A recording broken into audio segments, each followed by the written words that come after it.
you have this, and this is what we're going to do, this and that and other. And he showed them, you know, what's the advantage of dealing with Sylvia. Yes, he did. And it's all, and then the fact that they were able to put their products in the stores. Let's not forget that. That was really big. I mean, like, since I had moved to Jersey, and I remember going in the store and they told me, oh, Sylvia's products are in the store, you know. I was like, get out of here, really, you know. So I would use her products from the store at that time, you know.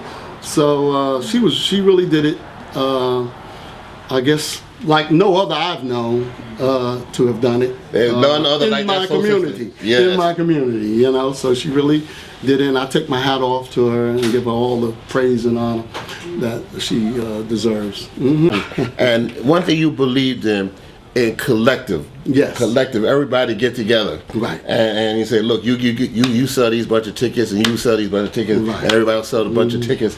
And you had some swinging parties too, brother. Yeah. Well, you know, I always believed in doing things collectively.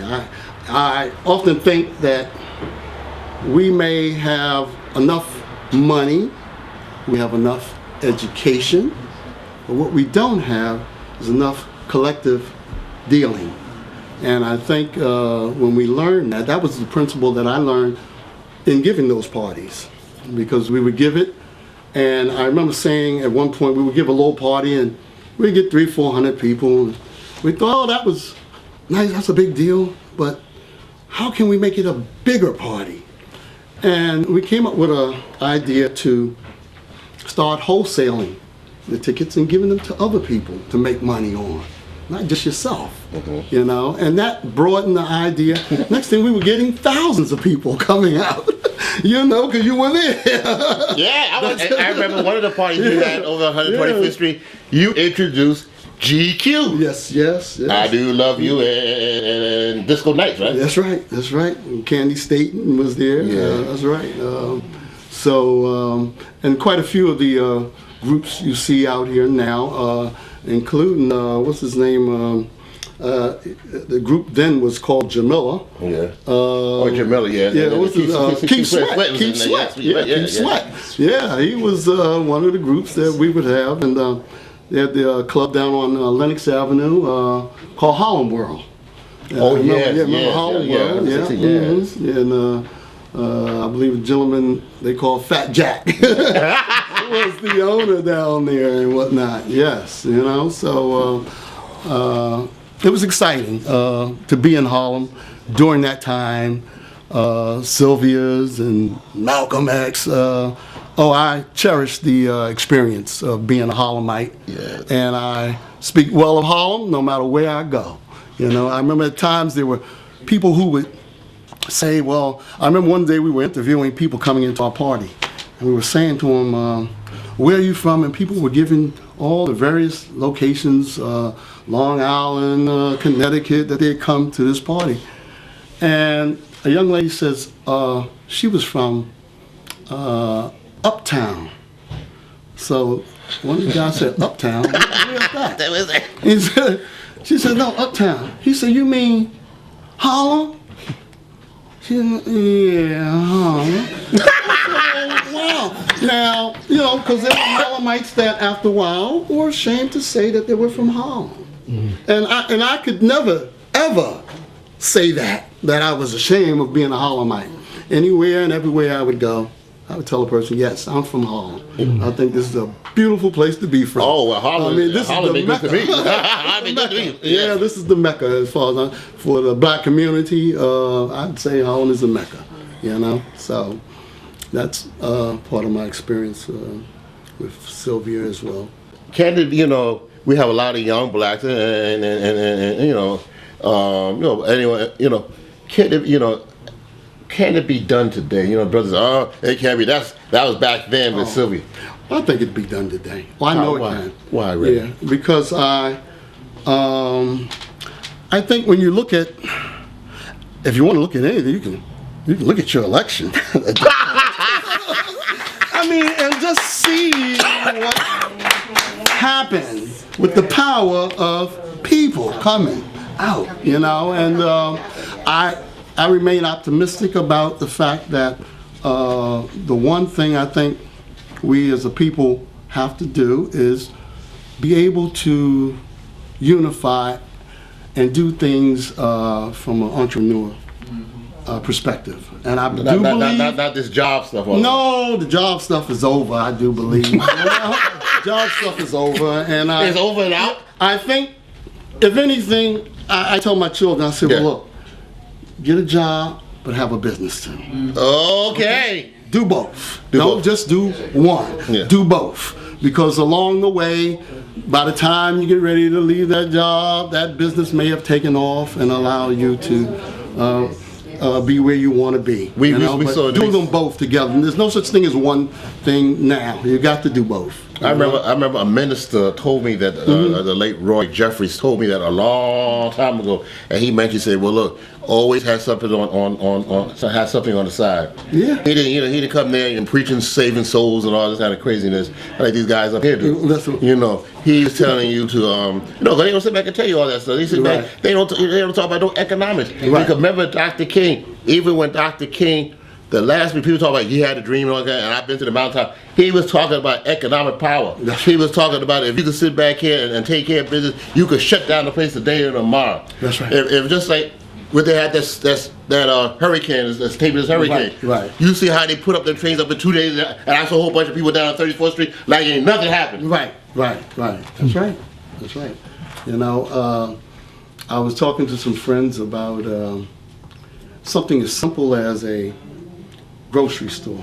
Yes, tell us about that. When you think about a supermarket or grocery store, and you think about all the products that are in a supermarket or grocery store, if you could sell that shelf space to people in the community to put their products on, you know, you would create that supermarket, you know, where everybody's participating, a community market. Yeah, Mr. Arnold mentioned that Carl Walker had like a co-op. A cooperative.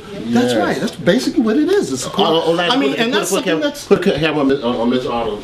What you mentioned about the co-op. Yeah, I worked with Cora Walker when she started the Harlem Cooperative Supermarket, and everyone in Harlem, the shares were $5 a share, so that everyone in Harlem owned a piece of that supermarket. We took great pride in that. Well, those are the things I think will come in the future, too. I think we're going to start moving in that direction. I think you think the younger folks... I think so. I mean, like, you may not have a choice. You know, you may not have a choice, you know. You're going to have to... a lot of people are sort of pushed into business, you know, lose a job. And that's basically how I started. I lost my job. I said, well, I'm going to take this money and... I remember the job I lost, I was working for Citicorp at the time. Yes. And I said, well, am I going to take that money and worry about trying to get a lawyer to find, well, they discharged me unfairly, I'm going to take this money and do something for myself. You know, I took the money and did something for myself. You know, I went into business with it. And I never regret that move. You know, the experience itself, I never regret that. You know? On that note, we would love to we thank you very much for coming in. Also, pleasure. You know, put a camera on Jennifer. Jennifer, Dr. Ray's always welcome back. Always. I heard a lot of pertinent information, so I'd like to talk to you after the end. Okay. Yeah. And on that note, Marietta, did you have a good time? Oh my God. Chris Allen, you had a good time too? I really enjoyed it. I really enjoyed you. I don't know where all that energy came from. And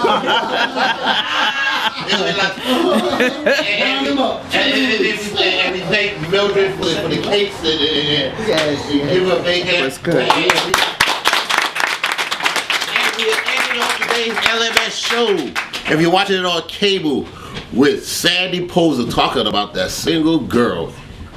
Need a man to lead on. And we'll see you soon with more of LMS. Thank you, Dr. Thank you, sir. All right. Okay.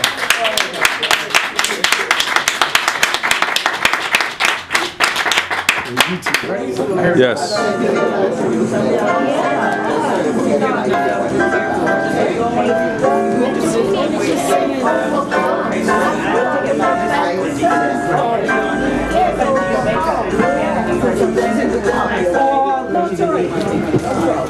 Why not take all of me? Okay.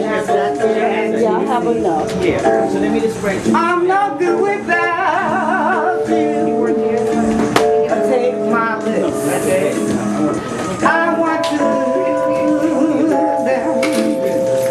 Take my arms. I'll never lose them. Your goodbye.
We were actually doing, the flamenco. So, if we could just run over that real quick. And we were learning that for the first time, so bear with each other, and so we can be able to do what we got to do.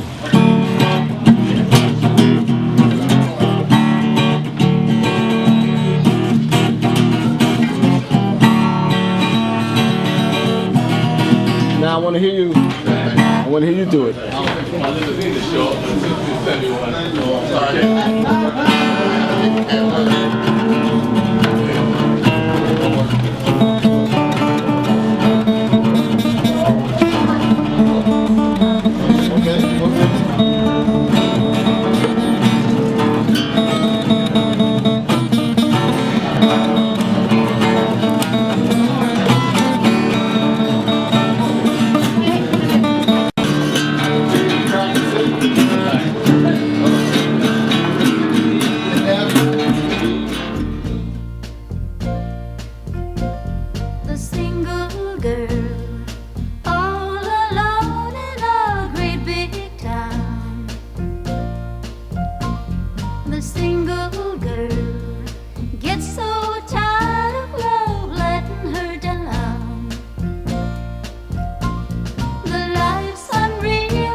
Single girl